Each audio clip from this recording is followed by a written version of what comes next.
नमस्कार मंडळी, मी शीतल आणि आमच्या चॅनलवर तुमचं मनापासून स्वागत आहे। यंदा 22 सप्टेंबर पासून नवरात्रीला सुरुवात होणार आहे।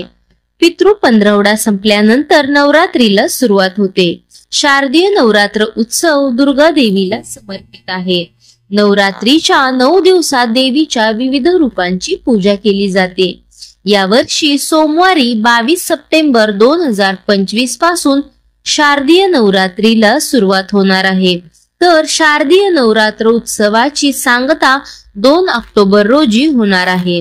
नवरात्रीमध्ये दुर्गा देवी वेगवेगळ्या वाहनावर विराजमान होऊन येते। याचा जनमानसावर परिणाम होतो अशी भाविकांची धारणा आहे। तर यंदा देवी कोणत्या वाहनावर येणार आहे जाणून घेऊयात। कोणत्या वाहनानं देवी येणार आहे हे दिवस आणि वेळेनुसार ठरवलं जातं। देवी भागवत ग्रंथातील श्लोकामध्ये या सर्वांचा तपशीलवार वर्णन केलं आहे। जर सोमवारी किंवा रविवारी घटस्थापना असेल तर दुर्गा देवी हत्तीवर स्वार होऊन येते।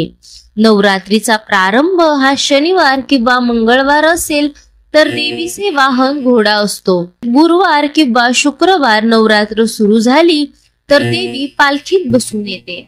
या वर्षी दुर्गा देवी हत्तीवर बसून आगमन होणार आहे आणि मानवी खांद्यावर बसून देवीचं प्रस्थान होणार आहे।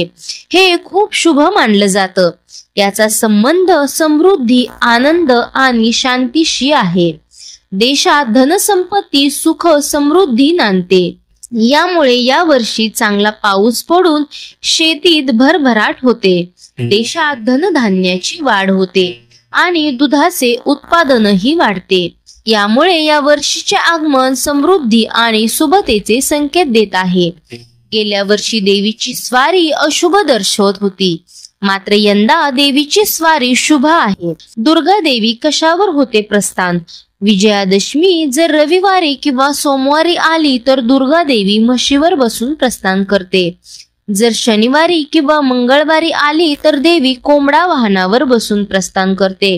जर बुधवार किंवा शुक्रवारी आली तर देवी दुर्गा हत्तीवर बसून प्रस्थान करते।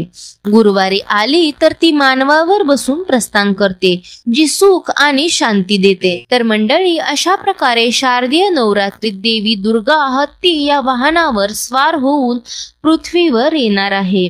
देवीच्या वाहनावरून वर्षभरातील सामाजिक आणि नैसर्गिक स्थितीचे संकेत मिळतात। देवी दुर्गा हत्तीवर स्वार होऊन येत असल्यानं ते शुभ मानलं जातं। हत्ती हे शक्ती, बुद्धी आणि समृद्धीचे प्रतीक आहे। देवीचे आगमन कोणत्या वाहनावर होते यावरून वर्षभरातील घडामोडी, पाऊस आणि समृद्धी याबाबत अंदाज बांधला जातो असे सांगितले जाते। व्हिडिओ आवडला असेल तर लाईक करा, सबस्क्राईब करा व शेअर करा। धन्यवाद।